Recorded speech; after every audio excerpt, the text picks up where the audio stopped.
Hello everyone, good morning India. आप सभी लोगों का स्वागत है आपके इस चैनल पे। तो आज का थंबनेल जो है वो बड़ा इंटरेस्टिंग है, देख सकते हो आप कि some days the disease that kills dreams.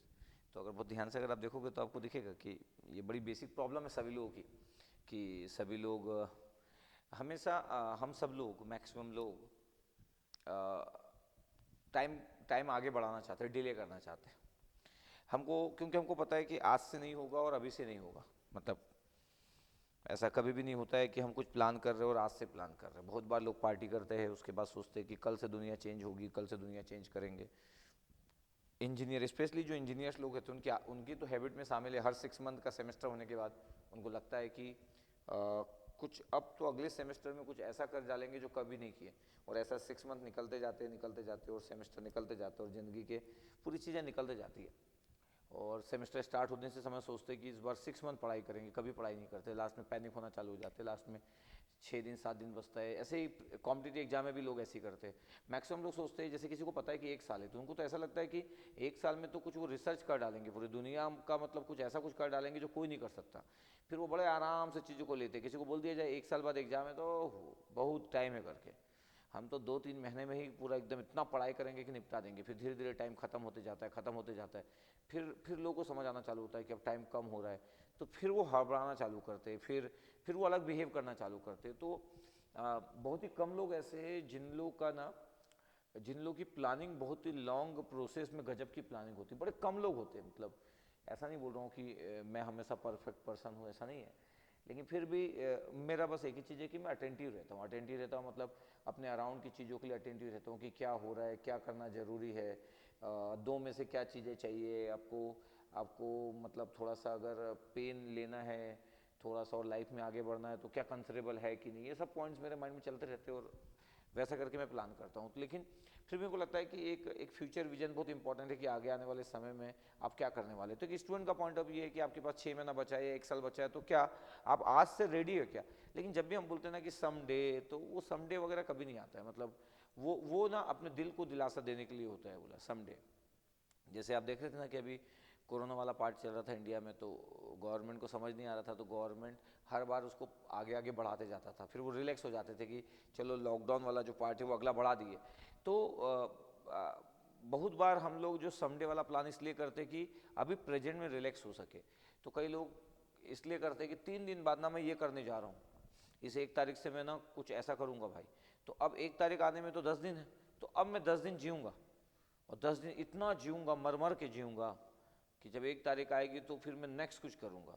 फिर जैसे जैसे वो 1 तारीख आना चालू होती है, हार्ट बीट बढ़ना चालू होता है, बचे 2 दिन। अच्छा, 2 दिन इंजॉयमेंट बचा है।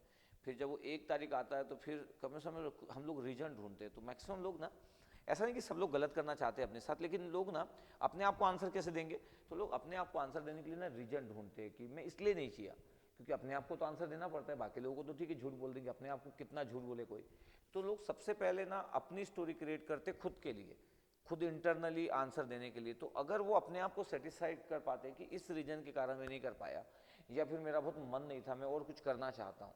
तो कभी कभी तो लोग इसलिए नहीं पढ़ते कि मैं और कुछ करना चाहता हूँ। फिर उनसे पूछो कि क्या करना चाहते हो, बस वही तो नहीं पता, वही तो सर्च कर रहा हूँ। मतलब नहीं पढ़ने के इतने सारे रीजन, नहीं करने के इतने सारे रीजन कि मेरे को और कुछ करना है। क्या करना है भाई, वही बस पता करते। जैसे ही पता चलेगा फिर देखो मैं मतलब कुछ, मतलब जो मेरे को इंटरेस्ट है वो मैं करूँगा। अभी तो मेरे को समझ नहीं आ रहा क्या करना है करके। ये सब तरीका है ना करने का। तो बहुत सारे लोग ना और कई बार तो लोग ना इतना टाइम पास करते हैं कि उनको टाइम पास ही नहीं होता। कई बार तो मतलब उनकी ज़िंदगी में टाइम ही नहीं निकल रहा, टाइम नहीं निकल रहा। आज सुबह, आज का दिन मतलब निकल क्यों नहीं रहा, मतलब शाम कब होगी, शाम कब होगी, मतलब इस टाइप के तो लोग जीते हैं। तो मैं बोल रहा हूँ कि इससे बाहर निकलना होगा। इस समडे वाली जो स्टाइल से, डिले वाली जो स्टाइल से, मैक्सिमम लोग, ऐसा नहीं कि बहुत कम लोग, मैक्सिमम लोग ये डिले वाली लाइफ में जीते कि हम ना ये कर डालेंगे, हम दुनिया में ये कर डालेंगे, कुछ ऐसा करेंगे कुछ कि लोग देखते रह जाएंगे, कब, अब जब आएगा तब। तो ऐसे लोग ना अपने टाइम को ऐसे अलग अलग फॉर्म में, मतलब अलग अलग फॉर्म में ना, मतलब वेस्ट करने के, तो अलग अलग फॉर्म में वेस्ट करते जाते हैं। फिर एक व्यक्ति उनको उनसे आगे जब चला जाता है तो उसको इग्नोर करते, फिर दूसरे लोगों को देखते जाते हैं। ऐसे बहुत सारे लोग आपसे आगे बढ़ते जाएंगे। तो मैं ऐसा समझता हूँ कि ज़िंदगी में चीज़ें कई बार डिफरेंट एंगल में होती है, डिफरेंट फॉर्म में होती है। और मतलब चीज़ें हम जब देखते हैं चीज़ों को तो वो बड़े डिफरेंट रिस्पेक्ट में चीज़ें रहती है। ठीक है, तो आपको आपको समझना होता है कि आप चीज़ों को कैसे लेने वाले हो, आप अपने लिए क्या प्लान करके रखे हो। अगर आप थोड़ा भी डिसिप्लिन, ना गजब का डिसिप्लिन तो बहुत अलग बात होती है, थोड़ा भी डिसिप्लिन अगर आप फॉलो करना चालू कर दो, थोड़ा डिसिप्लिन मतलब डेली अपने आप से 5 मिनट बात होना चाहिए कि मैं चाहता क्या हूँ और मैं कर क्या रहा हूँ। ठीक है, व्हाट आई वांट और व्हाट आई एम डूइंग। तो ये इतना इंपॉर्टेंट है ना कि अपने आप से किया गया जो क्वेश्चन है वो इम्पॉर्टेंट है कि सही में मैं प्रॉपर लाइफ जी रहा हूँ कि नहीं, सही में मैं अपना प्रॉपर ड्यूटी फॉलो कर रहा हूँ कि नहीं, जो मेरे को करना चाहिए वही मैं कर रहा हूँ कि नहीं, ये इंपॉर्टेंट है। और ऐसा अगर हम कर पाते हैं ना, मैं ऐसा नहीं बोल रहा हूँ कि पूरा ज़िंदगी सिर्फ बैठ के पढ़ते रहो और बस सब चीज़ छोड़ दो, ऐसा नहीं बोल रहा हूँ। एक स्मार्ट लोग जो होते हैं ना दुनिया के, उनको पता होता है, मतलब वो हर टाइम निकाल लेते, मूवी देख लेते, घूम लेते, वो बैठ के अपना 5 घंटे पढ़ लेते हैं, लोगों को समझ भी नहीं आता है, तो वो उनका वर्क डिवीजन जो रहता है ना, वो उनका टाइम डिवीजन जो रहता है वो बड़ा अच्छा होता है। नॉर्मल लोगों का टाइम डिवीजन भी अच्छा नहीं होता, उनको पता ही नहीं चला 4 घंटे वेस्ट हो गए, क्या किया, कुछ नहीं किया, बोले क्या, बस बालकनी में बैठा था, बाहर देख रहा था और पता ही नहीं चला, धीरे धीरे 4 घंटे निकल गए। अच्छा, गजब ही हो गया भाई। तो कई लोगों को यही नहीं पता चलता कि मतलब 4 घंटे ही निकल गए, कैसे कैसे निकल गए करके। तो बहुत सारे लोग अपने टाइम की वैल्यू इसलिए नहीं देते क्योंकि उस टाइम की कोई कीमत नहीं है, उस टाइम की उस टाइम को कोई बताने वाला नहीं कि इस टाइम की कोई कीमत है। अगर सपोज करो ना, अगर टाइम खरीदने का अगर पार्ट होता, अगर ऐसा होता कि कोई किसी का टाइम खरीद लेता और वो अपने टाइम को बढ़ा लेता, तो आप देखते हो उस टाइम की कीमत कितनी होती, करोड़ों में बिकता, बता रहा हूँ, टाइम फ्री वाले लोगों का। अगर टाइम की कोई कीमत होती कि ऐसा कुछ होता कि मैं आपके टाइम को खरीद लूँ और वो टाइम अपने में ऐड कर दूँ, तो टाइम बढ़ गया मेरे पास। जैसे मेरे पास 24 आवर्स है और मेरे को बोला जाए कि भाई टाइम को खरीदने का पहला पार्ट है, तो अपनी लाइफ में से टाइम बढ़ा सकते हो करके, फिर देखते हैं आप टाइम की कीमत, करोड़ों रुपए टाइम की कीमत होती, पता है आपको। क्योंकि बहुत सारे लोगों को सही में टाइम की नीड है, बहुत मेरे जैसे लोगों को तो बहुत टाइम की नीड है। मेरे को तो अगर 24 घंटे में, अगर 24 घंटे का टाइम अगर 36 घंटे में कन्वर्ट हो जाए तो मैं और भी कुछ कुछ कर डालूँ ज़िंदगी में। तो बहुत सारे लोग को टाइम चाहिए, बहुत सारे लोगों से टाइम कट नहीं रहा है, दो कैटेगरी के लोग हो गए, बहुत सारे लोगों से टाइम कट नहीं रहा। तो मैं वही बोल रहा हूँ कि इस चीज़ को ध्यान में रखे, बोला कि हमेशा अपने लिए प्लान करें, अदरवाइज में ना जिए कि एक दिन तो अपन भी कर डालेंगे, एक दिन करके निकलते जाता है और फिर डिमोटिवेशन आते जाता है, फिर कनेक्ट भी नहीं हो पाता है, फिर लोग भी हमारे लाइफ से निकल जाते हैं, जो मोटिवेशन वाले लोग रहते हैं वो भी नहीं दिखते हमको, फिर बहुत सारी चीज़ें मतलब पता नहीं चल पाता, पता है आपको। और प्रॉब्लम क्या है पता है, ऐसा लगता है कि टाइम बहुत है, ऐसा लगता है, मेरे को लगता है कि कई लोग सोचते हैं कि टाइम बहुत है, मतलब 5-10 साल में तो हम कुछ कर डालेंगे। आपको पता ही नहीं चलेगा कि ज़िंदगी का टाइम ही कम है और अगले 5-10 साल निकल गए और आप एक अलग जगह पे हो। जैसे मैं बता रहा हूँ, मैं जिस विलेज में रहता था, तो मेरा एक सीनियर था, वो बहुत ही इंटेलिजेंट था और बहुत ही स्मार्ट, इंटेलिजेंट दोनों था, बहुत। मेरा सीनियर, मैं अपने जो विलेज में था, तो मैं 4th क्लास में था तो 5th क्लास में वो टॉपर था, मैं 5th में था, वो 6th क्लास में, एक ही क्लास में से आगे था, तो वो टॉप भी करता था और बहुत ही अच्छा उसका परफॉर्मेंस रहता था। फिर 10th तक वो एक बड़ा, उसको मतलब लोग एकदम बोलते थे सबसे सबसे डिसिप्लिन बॉय है, और उस विलेज का एक डिसिप्लिन बॉय था, और बहुत स्टूडेंट, बहुत टीचर लोग भी उसको बहुत चाहते थे। फिर 11th क्लास के बाद उसकी ज़िंदगी में कुछ चेंज आया और उसके बाद वो पढ़ना वढ़ना बंद कर दिया। फिर व्यक्ति कभी भी चेंज आ जाता है ना, तो उस व्यक्ति को समझ नहीं आता, और फिर मतलब ज़िंदगी को डिफरेंट एंगल से जीना चालू कर दिया, पढ़ना छोड़ दिया, डिसिप्लिन जो बॉय था वो पूरे तरीके से चेंज हो गया। मैं रीजनिंग में नहीं जाना चाहता, मैं बस ये बोल रहा हूँ कि पता नहीं चलता है कि कितनी जल्दी ज़िंदगी चेंज होगी। एक अच्छा सा स्टूडेंट जिसकी ज़िंदगी बड़ी डिफरेंट हो सकती थी, वो पता है बनाने में ना, कोई चीज़ को बनाना ना बहुत बहुत टाइम टेकिंग चीज़ है। मतलब ये डेस्क को बनाने के लिए ना, इसकी जो एक्यूरेसी है ना, इस कॉर्नर की एक्यूरेसी ना, वो कारपेंटर को वो ऐसा मजाक में ऐसा नहीं करता होगा कि ऐसा कर देता होगा और ये इसका ये कॉर्नर ठीक हो जाता होगा। किसी भी चीज़ का क्रिएशन जो है ना, वो बहुत टाइम टेकिंग है। बट अगर ना मेरे को इसको ना तोड़ना है ना, तो ये ज़्यादा टाइम टेकिंग नहीं है, पता है आपको। इसको अगर तोड़ना है तो ज़्यादा टाइम टेकिंग नहीं है। तो किसी भी चीज़ को डिस्ट्रॉय करने में मिनिमम टाइम लगता है, किसी चीज़ को क्रिएट करने में ना बहुत ज़्यादा टाइम लगता है। तो क्रिएशन जो है वो आसान बात नहीं है, डिस्ट्रॉय करना बड़ा आसान, बड़ा आसान। तो जो आप टाइम को यूटिलाइज जो करना चाहते हो ना, वो बड़ा टफ चीज़ है, लेकिन टाइम को डिस्ट्रॉय करना चाहते हो बड़ा आसान है। इसलिए हम समझ नहीं पाते, मतलब ये जो दो चीज़ें कई बार लोग समझते तो भी करना नहीं चाहते, कुछ लोग समझते ही नहीं। तो उस बंदे की इसलिए स्टोरी बताता हूँ कि अब मैं अगर उस विलेज में जाता हूँ, जब मैं घर जाता हूँ, अब हम लोग का जो घर है अब वो विलेज से थोड़े से बड़े विलेज में, मतलब जिस जगह पे मैं रहता था 1 से लेकर 9 तक, बहुत ही छोटा विलेज था, बहुत ही गिनती के लोग रहते थे। अब हम जहाँ रहते हैं वो थोड़ा सा बड़ा विलेज है, वहाँ पे भी 12 क्लास तक होता है बस, जहाँ मैं रहता हूँ, जहाँ पे अब हम लोग का जो मेन विलेज है। तो वो और इंटरनल वो मतलब वहाँ पे कम लोग थे, तो उस वहाँ पे मैं जाता हूँ, बोला उस घर में हम रहते थे, वो मिट्टी का मकान था। तो मैं 9th क्लास तक मिट्टी के मकान में रहा हूँ ना। तो अब तो मिट्टी के मकान में कोई भी नहीं रहता है, मतलब मिट्टी के मकान अब तो वो घर वर को तोड़ दिया गया है, क्योंकि वहाँ पे कोई रेंट, हम लोग रेंट पे रहते थे, उस घर को तोड़ दिया गया है। इसलिए तोड़ दिया गया है क्योंकि अब कोई भी हो, मजदूर भी मजदूरी जो करता है वो भी मिट्टी के मकान में नहीं रहता है। तो मैं बोल रहा हूँ कि मैं 9th क्लास तक ना मिट्टी के मकान में रहा हूँ। मिट्टी के मकान मतलब वो खपरील क्या बोलते हैं, जो वो लगा रहता था, और पानी कभी कभी वो हर 1 साल में चेंज करना होता था, और वो कभी कभी वो हवा धुंध आती थी तो वो इधर उधर सरक गया, तो फिर वो पानी गिर रहा है, फिर बाल्टी लगा रहे घर में। और मिट्टी के मकान में ठंड भी बहुत पड़ती है, गर्मी भी बहुत पड़ती है। बाहर सोते थे गर्मी में, घर में जब बरसात होती थी तो हर बरसात में कुछ ना कुछ प्रॉब्लम। मिट्टी का मकान जो लोग रहते होंगे वो मिट्टी के मकान में समझे होंगे। तो 9th क्लास तक मैं मिट्टी के मकान में रहा हूँ, तो मैं हमेशा विजिट करने जाता हूँ। अब तो तोड़ दी है, लेकिन वो जो घर के सामने का जो एरिया है वहाँ पे एक बहुत बड़ा सा एक स्टोन था, वो स्टोन आज भी उस जगह पे है। तो मैं रोकता हूँ कार वगैरह, बहुत सारे लोग सोचते होंगे कि कौन इस कार से आके यहाँ पे कभी कभी आके रोकता है। तो मैं जब वहाँ से जब जाता हूँ या कभी कभी कुछ लोगों से मिलता हूँ, तो मैं देखता हूँ कि अब वो एक इंटेलिजेंट जो स्टूडेंट्स है वो ऐसे ही किसी ठेले पे बैठा हुआ है, किसी शॉप पे बैठा हुआ है, और ख़त्म है ये ज़िंदगी में, अब ख़त्म, उसका रोल ख़त्म हो गया। अब वो डिस्ट्रॉय कर दिया सब कुछ। और वो 11 12 वो 2 ईयर्स डिस्ट्रॉय किए, और 2 ईयर्स डिस्ट्रॉय करने से ना समझ नहीं आया और सब कुछ डिस्ट्रॉय हो गया। अब वो वापस भी नहीं आ सकता उसकी ज़िंदगी, मतलब आप समझ नहीं रहे हो कि उसकी ज़िंदगी मतलब अब वो किसी से बात ही नहीं करता है। मतलब अब ऐसा हो गया है कि मतलब उसको अब लोगों से डर लगता होगा, आई थिंक। तो ऐसी ज़िंदगी बड़ी आराम से डिस्ट्रॉय होती है। टफ है। सब लोग आगे बढ़ना चाहते हैं, लेकिन सब लोग समझ नहीं पाते कि एक डिसिप्लिन वे में ही आगे बढ़ा जाता है, एक डिसिप्लिन वे में ही आगे बढ़ा जाता है। तो मैं हमेशा आप लोगों को बताते रहता हूँ कि क्यों क्यों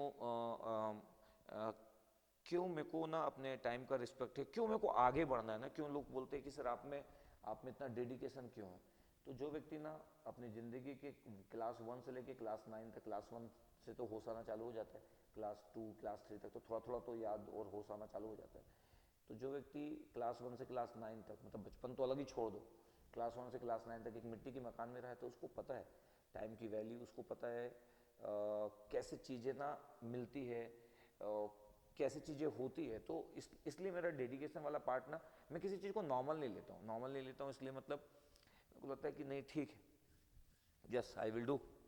तो बहुत सारे लोग इतना स्ट्रगल नहीं देखे होंगे, मतलब हम लोग 4 भाई बहन और 2 ब्रदर्स, मतलब मेरा एक छोटा भाई और 2 सिस्टर, और मैं टोटल 4 लोग। तो मतलब हमको पता है कि चीज़ें टफ सिचुएशन कैसे जिए है, मतलब ठीक है आज सब कुछ है, लेकिन एक समय था ना जहाँ पे मतलब आप नहीं समझ पाओगे, अंडरस्टैंड नहीं कर पाओगे कि वो क्या टाइम था। वो मेरे अराउंड के जितने लोग होंगे ऑफिस में, वो लोग भी ऐसे, वो लोग भी मेरे से अच्छी लाइफ जीते होंगे जब मैं स्टूडेंट था। तो समझ रहे हो, तो होता है, टाइम टाइम की बात है, और उससे सीखने को मिलता है। मैं हमेशा बोलता हूँ कि आपका बुरा टाइम ना आपको अच्छा व्यक्ति बनाता है, कभी कभी आपको एक अच्छे थॉट वाला व्यक्ति बनाता है। कभी कभी आपका अच्छा टाइम ना आपके लिए अच्छा नहीं होता है, क्योंकि कई बार अच्छा टाइम ना बहुत बुराइयाँ लेके आता है, आपके अंदर बुराइयाँ क्रिएट कर देता है, आप गलत डायरेक्शन में जाते हो। तो कभी कभी बुरा टाइम ना, जैसे आप देखते हो ना, आप ध्यान देना, आपको ऐसा होता होगा ज़िंदगी में कि कभी आपको हाथ में कुछ लग गया हो, ऐसा होता है ना, कभी हाथ में कुछ लग गया हो, चोट लग गई हो। अब चोट जम के लग गई हो हाथ में ना, तो आपका पूरा फोकस ना उस चोट में चला जाता है। तो अगर आपको सपोज करो बहुत बड़ी चोट लग गई है एकदम, मतलब किसी फिंगर में या किसी लेग में बहुत जम के चोट लगी, तो अब ना आपका ना पूरा माइंड का फोकस ना उस चोट में चला गया। तो तो आप जो डेली रूटीन जी रहे होंगे, खराब वाली रूटीन लाइफ जी रहे होंगे सपोज करो, तो वो रूटीन छूट के आप उस चोट में, आप या जो आपको लगा है उसमें आपका ध्यान चला गया। तो कई बार कुछ खराब होना कुछ गलत नहीं होता, कई बार आपका कंसंट्रेशन फोकस चेंज होता है, इट्स ओके। तो मैं वही बोल रहा हूँ कि अपनी जो लाइफ है उस वाले पार्ट को ना समडे ना करो, उस वाले लाइफ को ना एकदम, मतलब बोलते हैं ना, वो कबीर का दोहा है ना कि मतलब जो कल करना है वो आज करो, आज कर तो अब करो, तो वो वाला जो दोहा है ना वो बहुत सही है, बोलने के लिए बड़ा मजाक में लोग बोलते हैं, है ना, कल करे सो आज कर, आज करे तो अब नहीं। तो ये ऐसे लोग बोल के नहीं गए, उसका अलग मीनिंग है। अलग मीनिंग ये है कि अगर आपको कुछ चीज़ स्टार्ट करना है तो अगर आप डिले में डालोगे ना तो वो समडे समडे होते जाएगा। जब आप बोलते हैं ना कल करूंगा, तो जब कल स्टार्ट होगा तो अगेन कल हो जाता है ना। तो जब भी आपका कल आता है तो कल कभी आता नहीं, पता मैक्सिमम लोगों का कल ही नहीं आता है। और कई लोग तो ना कल आने से पहले निपट चुके होते, जिंदगी से हार चुके होते, डिमोटिवेट हो चुके होते। इसलिए ना बहुत ज़्यादा किसी चीज़ को वेट नहीं करना चाहिए। अगर आपको कुछ करना है, कर गुजरना है, रेडी रहो बोला। और कुछ कर गुजरना है इसका मतलब थोड़ी कि मतलब आपको कुछ ऐसा एफर्ट करना है। एंजॉय करो, अपने काम के साथ एंजॉय करो, फिर आप आज से स्टार्ट कर सकते हो। किसी दिन 10 घंटे पढ़ने के बाद आप बोलो कि यस आज मजा आ गया करके, ऐसा फीलिंग कभी आया ही नहीं। और फिर आपको लगा कि आज का दिन वर्थ था। अब आप पढ़ के सोच रहे हो कि अरे यार कब छुटकारा मिलेगा इससे, तो फिर आप बहुत गजब का करना बहुत आसान नहीं। जब आप छुटकारा चाहते हो, जिस चीज़ से आपकी ज़िंदगी चलने वाली है, जब आप रोजी रोटी का सवाल है जिससे आपकी ज़िंदगी चलने वाली है, उससे अगर आप छुटकारा चाहते हो तो कितना बेहतरीन लाइफ होगा। नहीं होगा, इतना बेहतरीन लाइफ भी पॉसिबल नहीं है कितना बेहतरीन लाइफ हो जाए। ठीक है, चलो। तो जस्ट मेरे को लगा कि समडे वाला जो पार्ट था उसको आप ट्राई करें कि नॉर्मल पब्लिक समान बिहेव ना करें। समडे वाला आप अपना स्टार्ट करें चीज़ों को, इतना डिले ना डाले और लोगों के समान ना रहे। लोग अपने लिए जो रीजन ढूंढते हैं कैसे भी करके मैनेज करने का, अपनी ज़िंदगी को मैनेज करने का, कैसे भी अपने आप को मनाने का। मैं लिटरली बता रहा हूँ, लोग अपने आप को सेटिस्फाइड करते हैं। पता है आपको, जो किसी को ऐसे मारता है ना, जान से मार देता है ना, तो ऐसा लगता है आपको कि वो अपने आप से कोई बात नहीं करता होगा, अपने आप से बात करके पहले सेटिस्फाइड करता है। जो भी क्राइम करता है वो अपने आप से बात करता होगा, सेटिस्फाइड करता होगा कि मैं जो करने जा रहा हूँ ये सही है। पता है, जो लोग भी क्राइम करते हैं, जो लोग भी गलत करते हैं, वो लोग पहले अपने आप को आंसर देते हैं। तो हाँ, ये जो डिले है ना, ये भी छोटा सा क्राइम है। फिर अपने आप को जस्टिफिकेशन देना, फिर वो क्राइम को एक पार्ट बढ़ना होता है और फिर ये ज़िंदगी चलते जाती है। फिर ये हमारे हैबिट में आ जाता है, कभी चेंज नहीं होगा। ये चेंज करो इसको, ठीक है। चलो, तो ऐसे ही आप व्हाट्सअप का स्टेटस बनाते रहो, फेसबुक में शेयर करते रहो। मैं ट्राई करूंगा जब जब मेरे को मौका मिलेगा मैं आप लोगों से बात करते रहूंगा। चाहे कितना भी टफ सिचुएशन आ जाए, जब भी मेरे को टॉपिक मिलते रहेगा मैं आपसे बात करते रहूंगा। आप मेरे साथ ऐसे बने रहिए। ये हमारी फैमिली है और हम बड़ा अच्छे से इस वाली फैमिली वाले पार्ट को कनेक्ट कर रहे हैं। मैं आप लोगों से बात करता हूँ, मेरे को ऐसा लगता है कि आप लोग मेरे सामने सब लोग बैठे हुए हो, मेरी बात सुन रहे हो, क्लैप कर रहे हो, लव यू बोल रहे हो, गुड मॉर्निंग चिल्ला रहे हो। मेरे को सब अपने अराउंड के लोग दिखते रहते हैं, मेरे को अच्छा फील होते रहता है। आप कमेंट्स वगैरह करते रहिए, अपने ओपिनियन देते रहिए। जब आप कमेंट्स करते हो, ओपिनियन देते हो, लाइक करते हो, कुछ बोलते हो, तो मेरे को बड़ा अच्छा लगता है कि ठीक है लोग अपना ओपिनियन दे रहे हैं, अच्छी बात है। मतलब हमको कमेंट्स लाइक ये सब करते रहना चाहिए। मतलब ये तो फैमिली की बात है, कौन सा मैं कोई दूसरा प्रोफेशनल पर्सन हूँ। ये तो आपका चैनल है और बात हम ऐसे नॉर्मल लाइफ की करते हैं, ऐसा भी नहीं कि कुछ अलग टाइप की बात करते, बड़ी बेसिक लाइफ से रिलेटेड बात करते, ठीक है। Okay, thank you, love you all.